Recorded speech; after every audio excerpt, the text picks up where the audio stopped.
Hey folks, welcome to Narratives. Narratives is a podcast exploring the ways in which the world is better than in the past, the ways it is worse, and the paths towards a better, more definite vision of the future. I'm your host, Will Jarvis, and I want to thank you for taking the time out of your day to listen to this episode. I hope you enjoy it. You can find show notes, transcripts, and videos at narrativespodcast.com.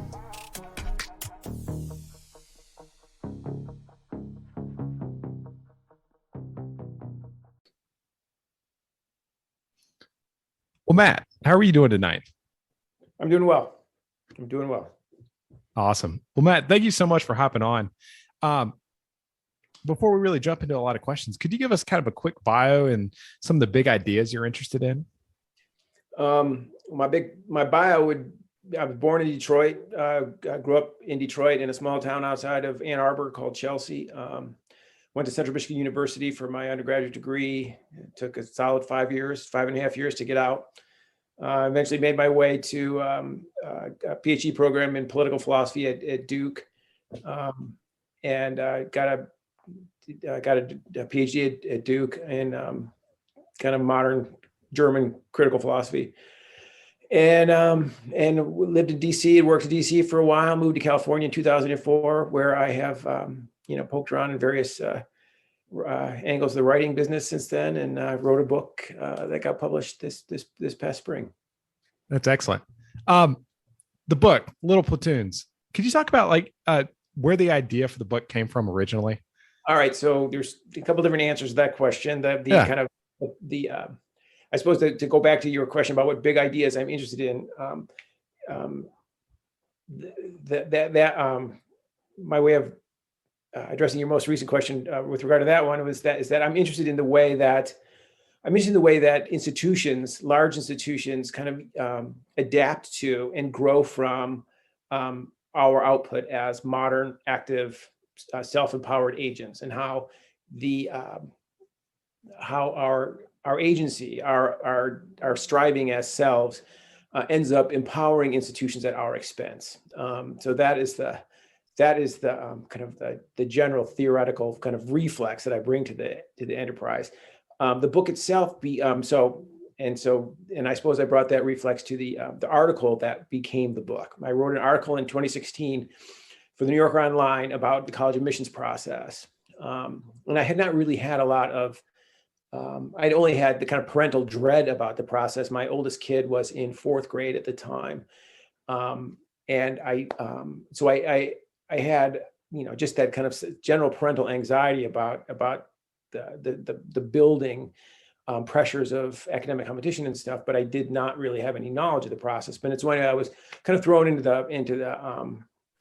the project of learning about the college admissions process and finding surprised that it really kind of reaffirmed some of my kind of prior theoretical interests and suspicions regarding the way institutions are happy to lap up our striving efforts as individual selves. And that's kind of where I took and it worked. And so when the book kind of was in progress, I kind of worked backwards from my kind of understanding of the admissions process to see whether or not a kind of similar dynamic to that which I described in my original article could be identified in other areas and other kind of stages in the lives of parents.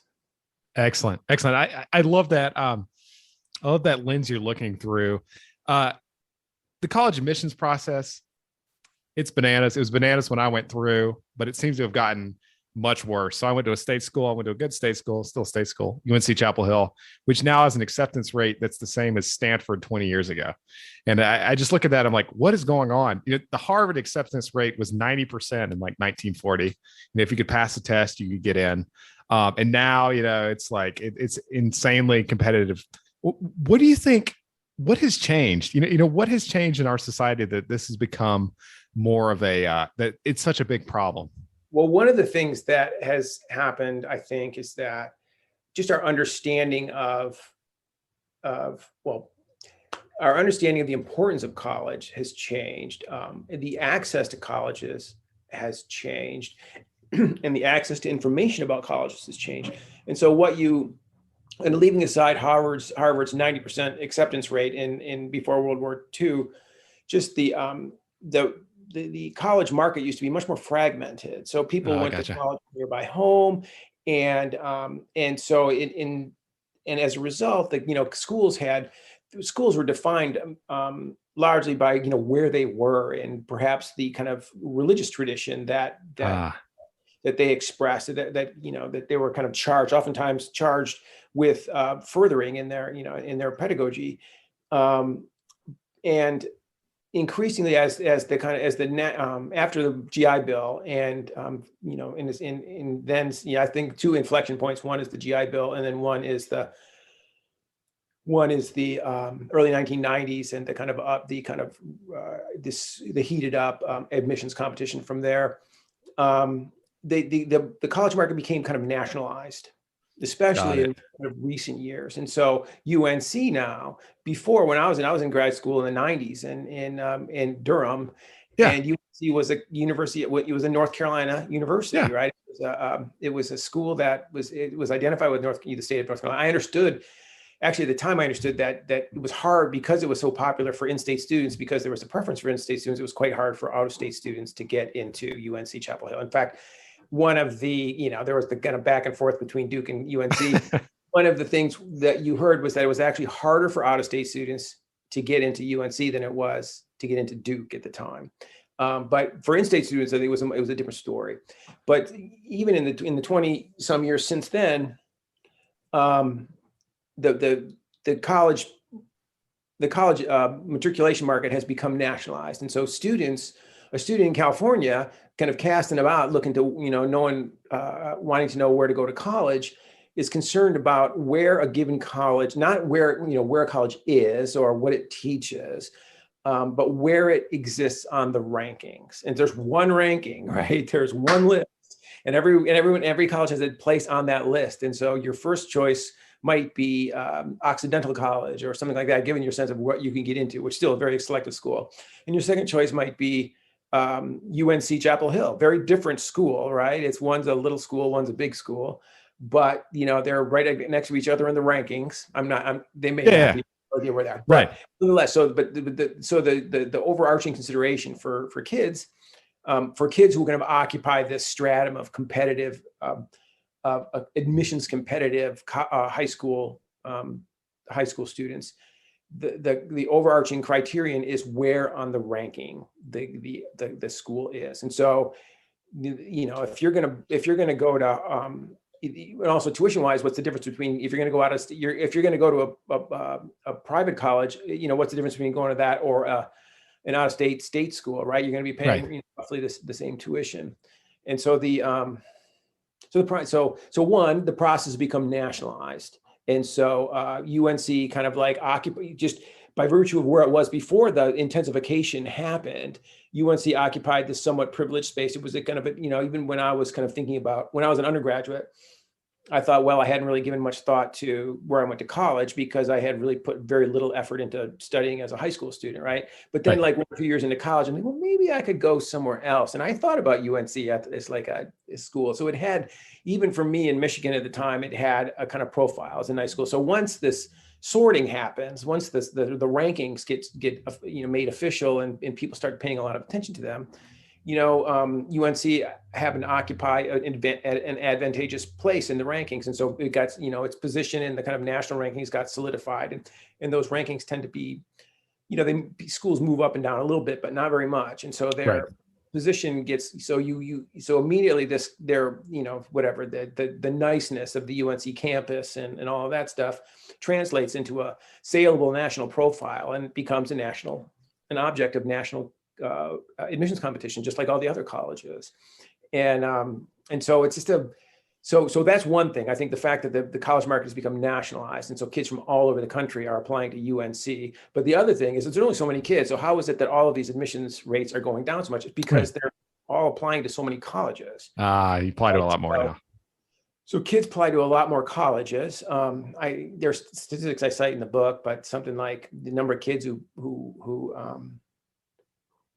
I can't really remember, but the number of kids who apply to like more than 8 schools has just, it's a default now, right? If you're a competitive you're like serious about getting into a good school, you're going to apply to 8 or 10 colleges, if not more. And so there's, so the schools themselves are swamped with, effectively superfluous applications because the kids are all going to get in somewhere, right? Right.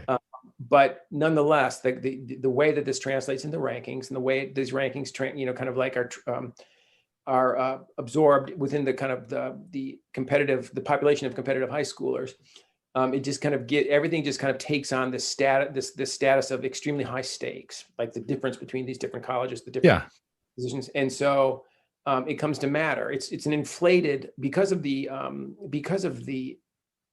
superfluous applying that's done. It's an inflated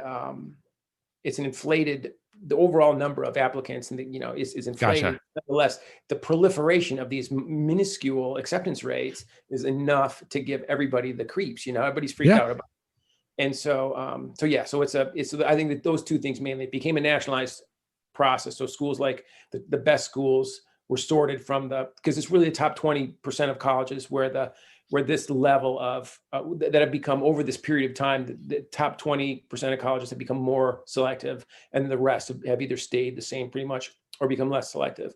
And so it's really this admissions competition is really focused on this top 20% of colleges. So when this big sort happened, you were lucky enough to have been kind of hived up into the top fifth, then you're one of the schools that the kids are fighting to get into now. Gotcha. So kind of this flight to quality. Thing. Gotcha. And once the idea of quality, that is to say, which we understand in terms of exclusivity, right. Once that kind of like percolated through the application population, the applicant population, then it becomes a kind of necessary thing to bow down to. Kids have to observe this, where they feel they have to observe this because the difference between going to a name school and a no-name school is perceived to be, categorical, really, for in this world.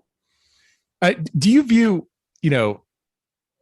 education, especially undergraduate education, primarily like as signaling something, or do you think like people are getting like real different levels of human capital when they go to these different schools? What do you think? It's really hard to tell. I think it's, obviously, I think that the appeal of these schools, people aren't going, well, you're right. The suspicion that you're expressing is, I think, a completely valid one, which is that it is signaling, right? You can get a good education anywhere. I think in my book, I talk about how I feel like simply by changing my major from business to English, all of a sudden I found myself getting this great education. I'm like reading these great books, and I'm reading this immersed in English poetry. I'm like, what? I was a bit of an idiot, so I didn't really make the most of it. But I did.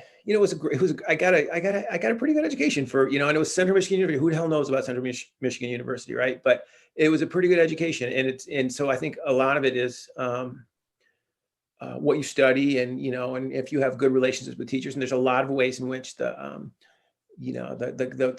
kind of work incentive structure at elite universities selects against quality teaching. Right. And so, so you can get yes, it's signaling, and two, you can get a great education in a lot of different places. You can get a crappy education at a really good school, and, but nonetheless, you got the credential, right? Right. That makes a lot of sense. And people really want the credential. It's been my sense that things were fairly competitive when I was a kid. Parents were thinking about, oh God, like where can I get a kid go to school? And there's this push, make sure you take the AP classes and you play a sport and you've got to do all these things. But it seems to have been ratcheted up to 11 now. So I saw a college prep, pre-K around, it's opened up around me, which is just bananas. We had Kelly Starrett, he's a well-known physical therapist, on the show a while back, and he was talking about some unrelated things. But he mentioned to me that the rates of overuse injuries he sees among kids now has just skyrocketed. So they've blown out their shoulder from pitching too much on travel baseball teams and things. It seems like things have really escalated. Is that your sense? Yeah. Well, first of all, let me kind of point out that I actually own Kelly Starrett's book. Oh, really? My brother is a CrossFit maniac. And nice.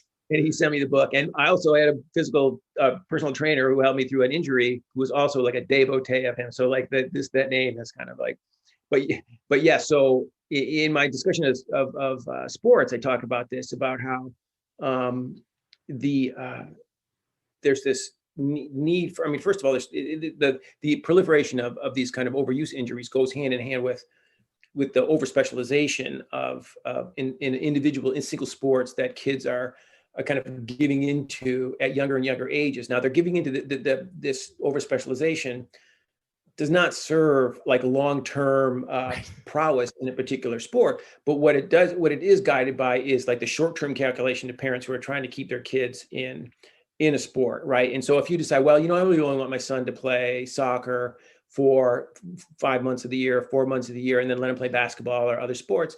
Well, he comes back to soccer, 8 months later, and he's going to be at a disadvantage because he has not been gaining the foot skills that the other kids have. Now, Right. whether or not this actually matters over the long run is, debatable. But so the competitive system of club sports that we have first of all, it incentivizes the clubs themselves to kind of go all out, to have a kind of to observe this year-round schedule, and to have into it, which then kind of encourages kids to commit to a single sport rather than sampling a bunch of different sports. And it likewise incentivizes parents then to, because the need to kind of stay in the system is a kind of short-term need, and once you're out, it's really hard to get back in. Like if your kid skips soccer for 2 years and he comes back, well, he's going to look like a kid who skipped soccer for 2 years.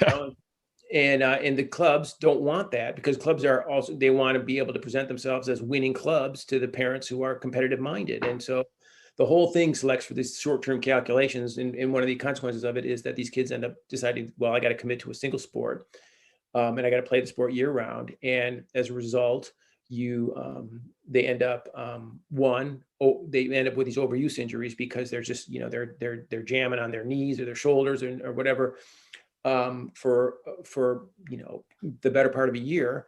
And two, they're not building up a kind of overall physiological balance that comes with playing a lot of sports and stressing your body in different ways, in opposing ways, and coming up with a kind of overall physical resiliency. Definitely. It seems like it's like this Goodhart's law problem where they're just optimizing on, what's the best school I can get into. So right. I guess, so you're a parent, right, Matt? Yeah, I have 3 kids. Okay. So, what's your feeling like what is the, when you look at other parents, like what do you see as the primary driver? Is it like some status anxiety thing? Is it a feeling that your kid might drop out of the middle class if they don't get into one of these prestigious schools? Like, what do you think the primary driver is? Well, I think so. There's a kind of the kind of long-term background driver is this latter thing that you mentioned, which is, again, we're worried that our kids are going to have failed lives. We're not going to be up for competing in the knowledge economy or whatever our understanding of what's. And so, which is real consideration. I feel like that there is a way in which, I talk about this kind of the nationalization, the kind of the homogenization of the college market, right, where there's a single pyramid that every college is on, and that there's some, a kind of something similar is really kind of has happened in the economy, and it happens in people's perception of the economy, which is that, well, more brains means more money. And so you got to find because, tech and finance kind of sit at the top of these things, and they're kind of mathy, quantitative pursuits. And so the kids who are kind of good at math or whatever. So parents kind of go into this process. Well, Jesus, my kid, like a math genius, is he going to be good enough in these things? And so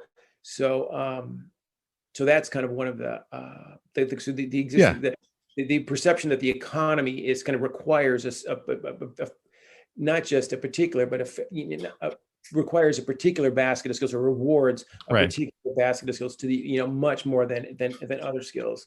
And so that's the kind of the background thing is just generally that we live in a transformed world where brains, where the ability to exhibit, to improve a sort of IQ, or as by way of what colleges college you do, is perceived to be extremely important. So that's the kind of the background consideration.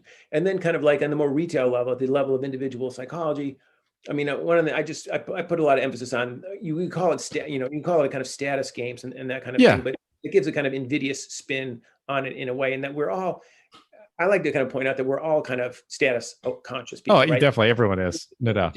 So by status games, we simply mean that people kind of occupy social space and kind of like, and do it in this kind of comparative way, and wonder if one of the ways that they wonder if they're doing things right is by seeing what other people are doing. But then in seeing what other people are doing, you start to wonder whether or not I'm doing enough, right? Right. And so, especially with this kind of like background consideration of kind of like, success in the competitive economy and that kind of thing. Definitely, definitely. I also get the feeling. Did you see the college admissions documentary? Well, I assume you heard about the college admissions. You mean the Operation Varsity Blues? Yes, Operation Yeah, Varsity Blues. I wrote an article for the New Yorker Online about that. Awesome, awesome. I'll have to read it. I may actually read it. I read the New Yorker, and that's maybe where I first heard about it. Not knowing that, but it was interesting to me that so many people wanted to get into the University of Southern California, which is it's a good school, not an amazing school, and that led me to believe, okay, are these people like hang out at the country club? You know, you want to tell your friend that, you know, my kid also got into the University of Southern California, and you know, that's like, but that's interesting. I thought it was really. So it was real. So clearly, like, this was not that whole thing, that scandal with the kids and the celebrity stuff. It was not driven by the kids. It was driven by the parents. Right? Exactly. And so it was exactly as you say. It was like, you know, like in this milieu, to be able to say and to say that your kid goes to USC, you know, that's kind of big stuff. If you're hanging around the Hollywood airheads, you know, and you got your kid into USC, it would say something. And I actually read something kind of interesting and actually somewhat poignant about that, about how I don't know if it was both Lori Loughlin and who the other one was. I can't remember. I know what you're talking about. Yeah. But whether they both went to college or not. But Lori Loughlin apparently did not go to college, and so like the idea of having a kid. So even though she was she was married to a rich guy and she was a successful actress or whatever, the idea, nonetheless, she felt haunted by this kind of like, you know, highly American kind of like set of standards for what makes for a kind of respectable bourgeois life, and it is going to college. And so she was, you know, really intent on getting her kid into college. And so it kind of bespeaks a kind of, in this case, it bespeaks a kind of you know, a void, a spiritual void in the you know, or just a feel of kind of comparative disadvantage in parents like that. But in general, it's just you got, you know, you know, there, I mean, maybe it is bragging rights. I'm sure. I mean, you know, I see the bumper stickers around, you know, although nowadays when I see bumper stickers that say, I've been, where my wife and I take walks up in the hills, I go past a car that has like a Middlebury and a NYU sticker, something like that. And I just, the only thing I do is, gosh, man, no wonder you're driving a 15-year-old Volvo. You know? Yeah, you got the Yugo because you're paying tuition. Yeah. But it's that, you know, that's always the, you know, that's the, you know, it's a constant consideration, I think, for a lot of people. Definitely. Yeah. I'm curious, you know, what's to be done? You know, there's a couple different levels. There's like, if you're a kid applying to college, and then like a parent, and then the broader policy level. Do you have any thoughts here? Like, is there any way to escape this kind of morass? You know, it's really, I mean, you know, perhaps as something of a cop out. I mean, I come as a political philosophy student, right. So like in a certain way, I wrote this book as a book of political, not just as a book of political philosophy, but also, you know, my kind of intellectual formation was more kind of right of center, kind of conservative, conservative, as we say now, conservative spaces. And so when I started thinking about it, this kind of like goes for a long kind of, you know, let us say philosophical evolution, but I started to think about, well, you know, the one way to fix this problem is to, you know, have a different society. Right. But, you know, but I mean, I meant in kind of like thinking into kind of like a set of policy preferences that are common among, or, you know, traditionally common among conservatives, people who otherwise purport to be kind of interested in family, you know, pro-family and their outlook. In that, like, my point is that the kind of highly individualistic, highly competitive kind of nature of American society, which are things that have traditionally been celebrated about America within conservative circles, that these things, the way these things play out at a certain point in the intensification of this competition, the way these things play out is that it actually increases increases the dependency of families and decreases their independence, and increases their dependency on highly placed institutional gatekeepers. The Right. college being the best example. So they have to kind of do what the colleges say. So Right. your freedom is highly conditional on what the colleges prefer. If what you want is for your kid to compete successfully in this competition, and so that is the kind of the philosophical thrust or the political thrust of the argument is that maybe our highly atomized Hobbesian American social terrain is not really very well designed to serve the autonomy of families. That autonomy of families, in fact, would be better served in a more solidaristic kind of social contract of something, it's a bit of a cliche, but something along kind of Northern or Western European lines, something a little bit more social democratic. Yeah. Where people feel as if the stakes of success in any particular stage of the competition are not so great that your kid's failure means some kind of mutilated life, some kind of life that is not worth living according to bourgeois kind of perspective, and so that is so at the highest level. I think is like anything, any policies that take the stresses off of families, that stronger safety net, and those kinds of things.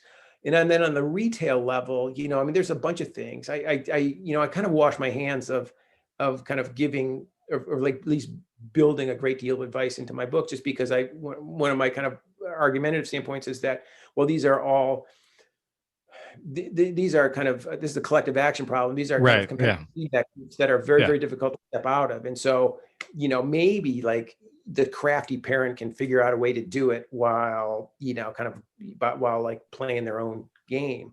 But that that leaves everybody else to scrabble after the scraps, so there's like, I think that like, it's good to know exactly what, if you're really going to freak out about this stuff, it's good to know exactly what rides on where your kid goes to school, right? For example. And there's research to show that really, what matters is not what school your kid, got into, but who your kid is and what your kid is made of. And right. And that will determine over the long run, with some extent, maybe going to Harvard, you end up networking in a way that, you end up with your interviews at McKinsey and you end up, maybe knowing people who get a chance to intern somewhere, important or whatever. But I think for the most part, so that's a kind of lesson of one set of kind of economic papers, that like who your kid is matters more than where they went to college. Now there's always going to be kind of like arguments against that, and there's right. the interesting conversation, but that's one thing, and I hear things also. I've gotten, since the book came out, I've had people who kind of argue, kind of like want to talk about the different ways of kind of opting out in a I don't know if you're familiar with Rod Dreher. Yeah, the Benedict option. Benedict. So like people with kind of like pursuing a kind of Benedict option, and which frankly, I've always, I kind of see the appeal of that, and it suits my kind of disposition as a parent and a kind of a political theorist / parent, that like, yeah, I want to be able to kind of draw the circle around my family in such a way that I don't have to deal with this crap, Yeah. But again, you do that and you still leave, everybody else is still out there, and so it's kind of, you're just basically kind of looking out for yourself. And so, sure, go ahead and do the Benedict option if that, if you homeschool your kids and stuff, I'd kind of like that, but it's, nonetheless, it leaves the problems unaddressed. And so I think that, so the problems are largely large scale ones of public policy more than anything. And otherwise it's just,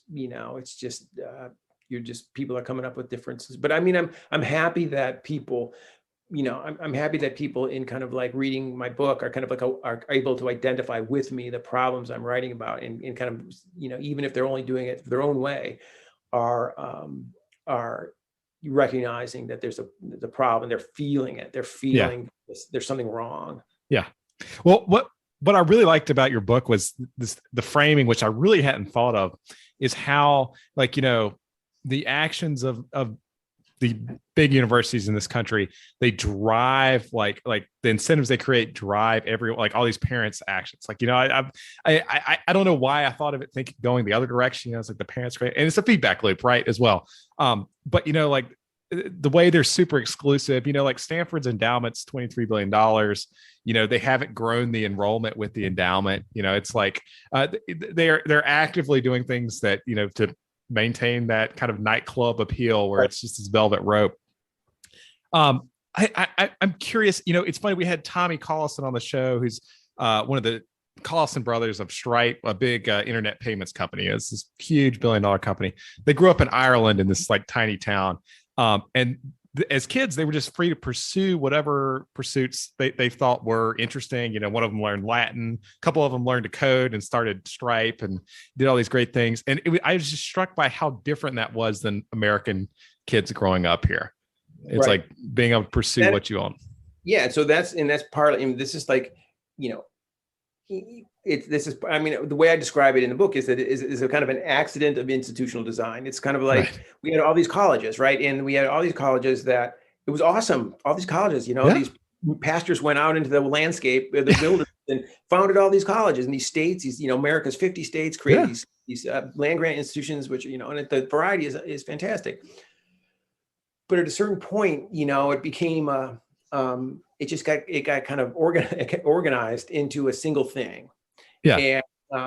And so what was kind of great and about the variety of American institutions got kind of translated by virtue of, a series of, economic, sociological developments. Again, these are, I don't want to like talk about, this is the big, one cost thing. But a lot of different things contributed to this process, but the result was that it kind of turned what was a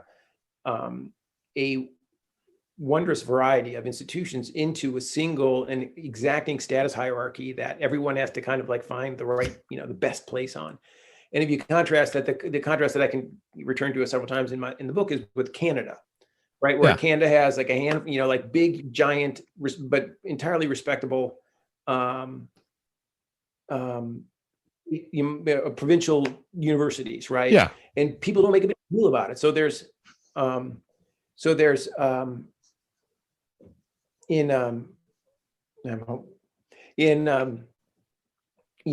University of Toronto is like the big school in Canada.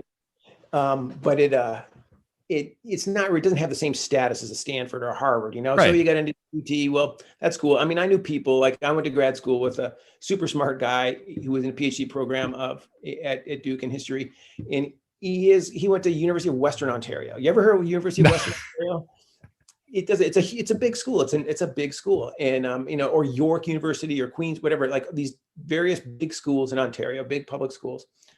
And it's like people just don't make a big deal about which one you went to, and that just cools things down a lot. I think people figure, well, and another thing is that the competition that for us gets pushed down to younger and younger ages is in Canada, it's captured by the colleges themselves. The competition is among college students, not among fifth graders or much better.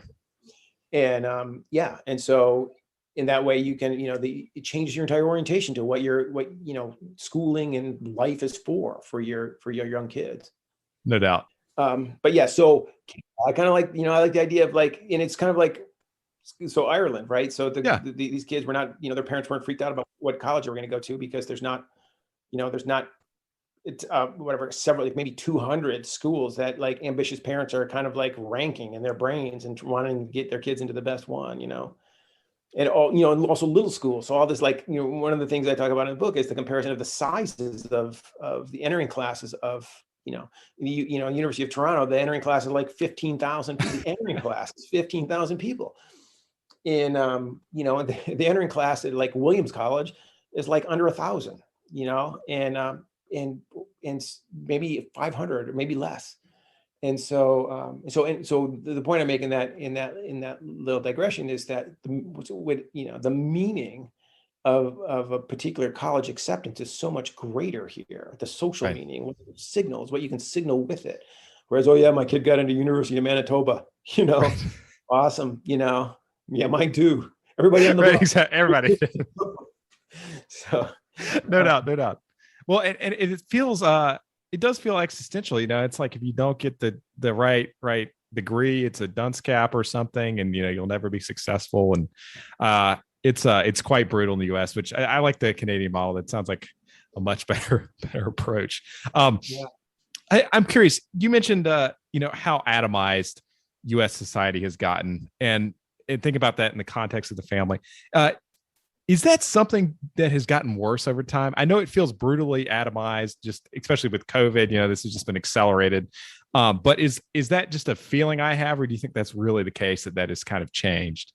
I mean, I think that one of the, I think going from a kind of one of the kind of assumptions of my book is that there's a kind of double-edged sword about just in the kind of availability of information, right? So you can Yeah. you learn about all kinds of stuff, but you also learn about other people. You learn about what other people are doing. And so because, this, I don't really go into the Rene Girard kind of Mimesis stuff Yeah. in the book, but I could have. And there's there's this sense of just knowing what other people are doing has a tendency to kind of haunt us, right? And Right. so, and to get into our heads about, well, then what we need to be doing. And so the feeling of atomization would, given this, would naturally follow from the kind of just the more kind of information saturated environment that we kind of swim in these days. And so so knowing more about colleges, knowing more about other parents, is just like ways in which this, knowing, just having this information kind of like just batter our brains constantly. It's hard not to kind of absorb it as a kind of existential challenge that you have as a parent to kind of like, well, gird your children against the war that is, that you were learning is waging out there on the outside the four walls of your house.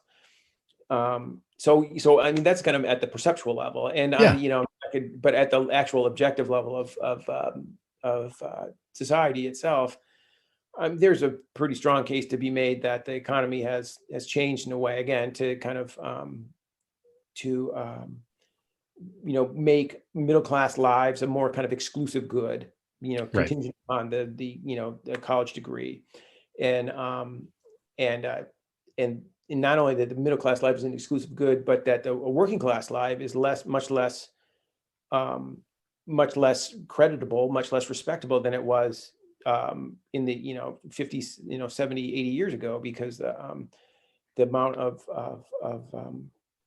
product that the businesses take, that the top level of businesses take, is relative to what the workers take is increased. And so people, a working class life is not, I mean, it's really hard to kind of, with the exception of like the certain of the manual trades and that are particularly remunerative, the idea that you can kind of like angle for a working class life and have a good life as someone who works with your hands, it's not very convincing. And so I'm not saying it's not very convincing, especially to the kind of population of anxious middle class parents, right? So they feel Right.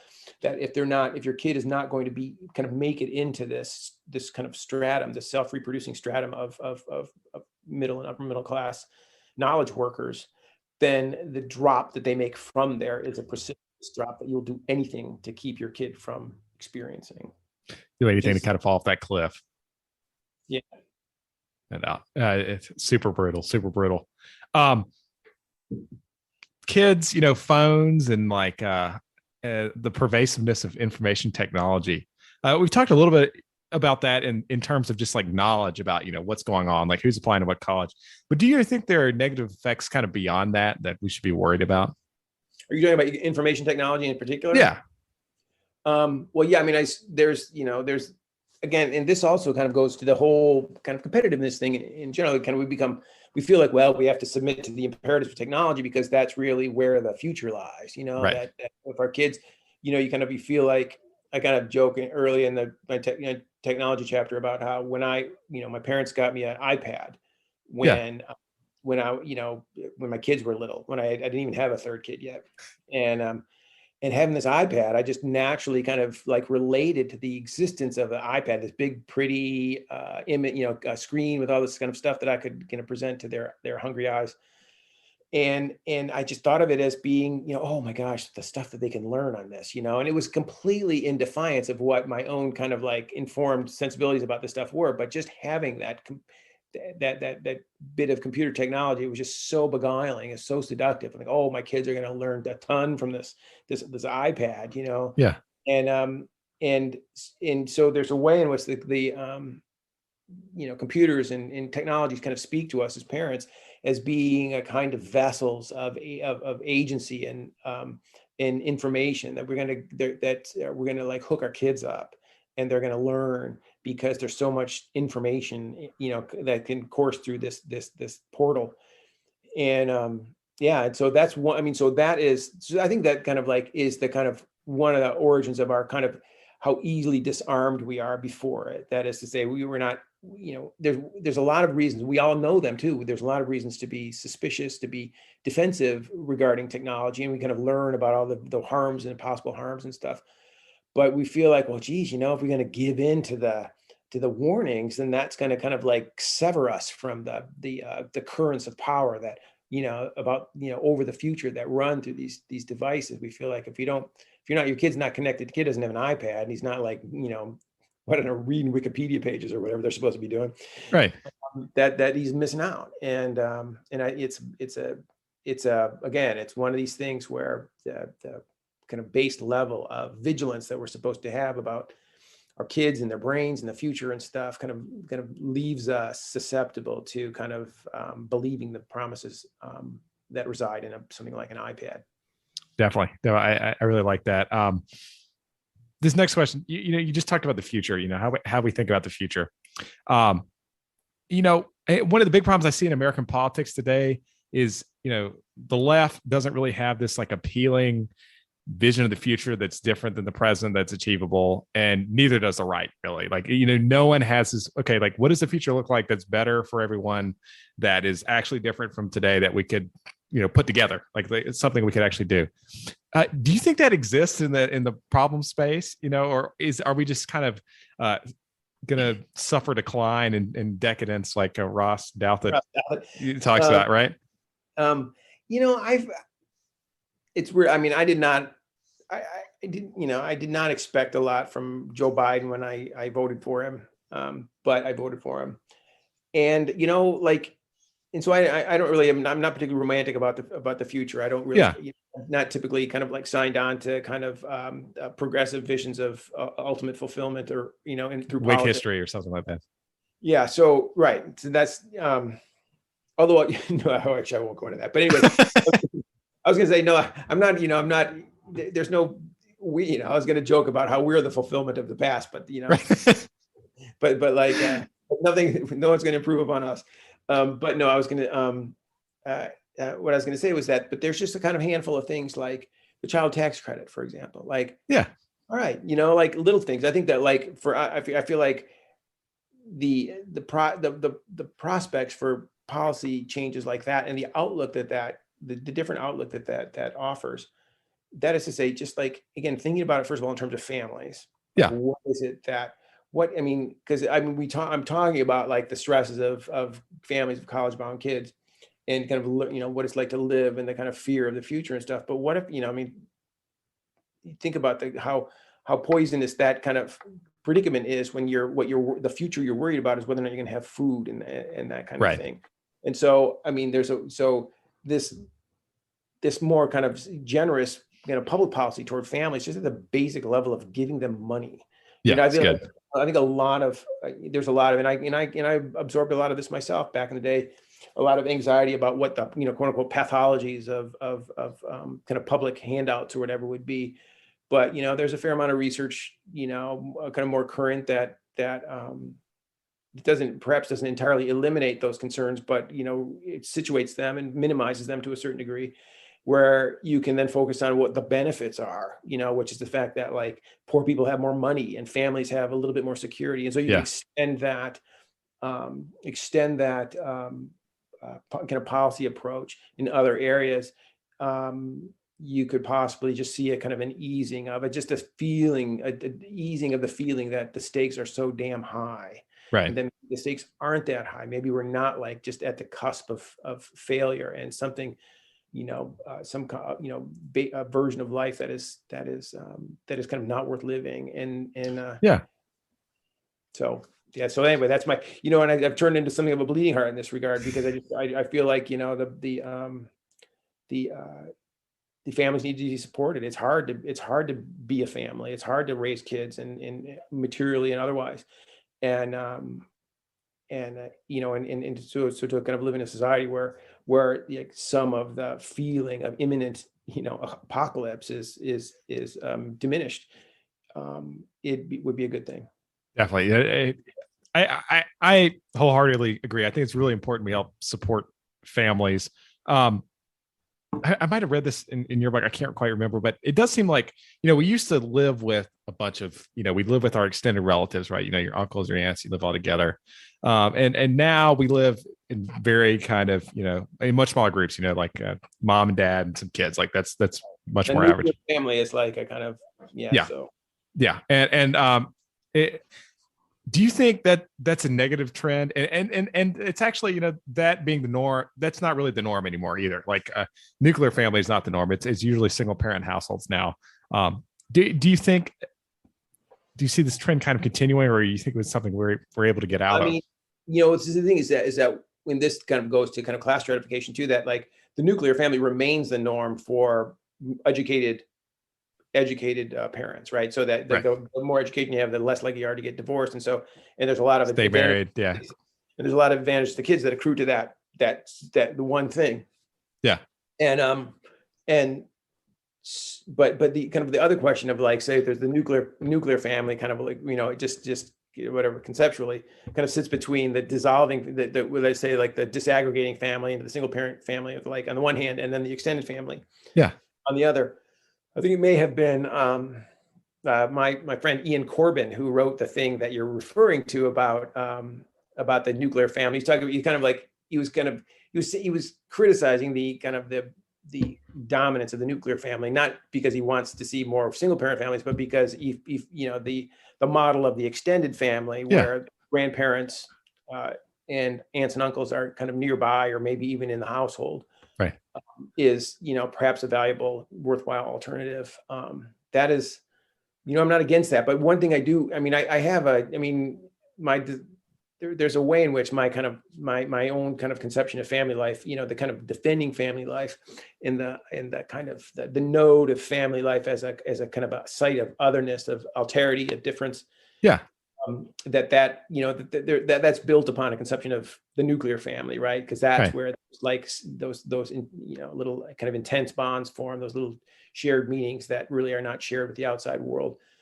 So there's a way in which I feel like the nuclear as a way of protecting the kind of intense particular bonds that we don't experience out in the world, that the nuclear family may be the sturdiest version of that, right? But at the same time, it is there are definitely costs to kind of favoring that model over say the extended family, and the way that in the U.S. the way that the kind of, for at least, I don't think it's the case so much anymore, but certainly in the decades after World War II, the cultural model that was propounded, that of the ideal family life was living in a cul-de-sac and a subdivision in a split out home where a little castle, and that's a costly model in a lot of ways too. So nonetheless, I'm very fond of the nuclear family model, the 2-parent nuclear family model. But again, you say this and you kind of like feel like, well, people are going to be upset because you're denigrating other family arrangements. And I know single parents work hard, and it's kind of important to acknowledge that. But but at the same time, the problems that single parents face are in their own way an argument for 2 parents. Yes, absolutely. And I think, I think people can never hear that this point that, they hear someone say like, okay, like I'm pro nuclear family, and they're like, well, you're clearly against single parents. And it's like, well, two-parent, like married households have better outcomes, like in all these metrics, because people probably for reasons like, you're kind of committed to each other. There's kind of this like sense in which it's harder to defect, and for whatever reasons. And they hear that, and it's something like, we used to have strong social norms. Like if you got a girl pregnant and she's going to have the baby, you get married. Like everyone got married. Like in 1960, everyone got married. And this was like what people did. And, there's downsides to that because you're locked in perhaps in a relationship that's not purely optimal. But it does seem like there are a lot of upsides, and people just can't hear the idea that, well, it would be good if we had a social norm that this is the norm. You know what I mean? And encourage that to happen. Right. And it's hard to like find it's hard to kind of, it's hard to find yourself defending that norm. Right. And kind of like for the kind of the reasons that you're talking about, without people taking it as if, well, you're kind of, denigrating the efforts of people in other families. And I will say I'm all for respecting the efforts of single parents, and I am not against gay married people adopting kids. But there's a degree of kind of like innovation in family structure with, say, like polyamorous families and things like that. It's like to start drawing line. And the thing is that you'll get grief for doing that, like for questioning, for drawing those kinds of lines. And I feel like, no, I'll draw those lines. Right. Well, and there's almost, I have this feeling that, this is an arrangement we've been using for a very long time. And there tend to be reasons why these things are persistent, right? Like, and even though we may not necessarily be able to define all of them, like there's this Chesterton's fence thing where we got to be careful. Right. No, I agree. I think that that's the thing though, is we're in a time now where the persistence of an institution is in fact an argument against it. By a lot of people, right? If like anything that kind of like comes to us from the past is held in suspicion, and so you and I are like, the family has survived the test of time, and like a lot of people are like that, if you've proven in the test of time, that means that you're failing the test of the progressive present or something, and so there's anyway, these are political fights to have ultimately, right? That what we value, and I value the family. Definitely. Well put. Well, Matt, thank you so much for taking the time to come on. I really enjoyed talking to you, and I've learned a ton.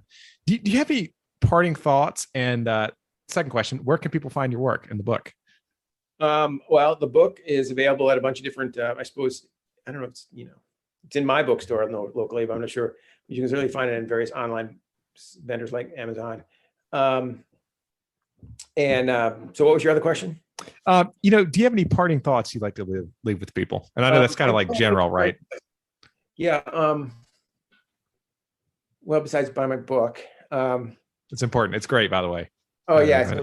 So I just, I would just say, I would like to bring these two considerations together. One is the kind of support of the family as an institution, but also to recognize that that in the present, in the kind of the kind of fierce competitiveness and velocity of modern life in America, the family needs help, and so there's that it's maybe time to start thinking about a public role for, if not long past time, to start thinking about a public role for not just supporting families, but for taking a little bit of the air out of the pressure balloon that surrounds families. Definitely. I love that. Well, thank you, Matt. All right. Well, thanks a lot.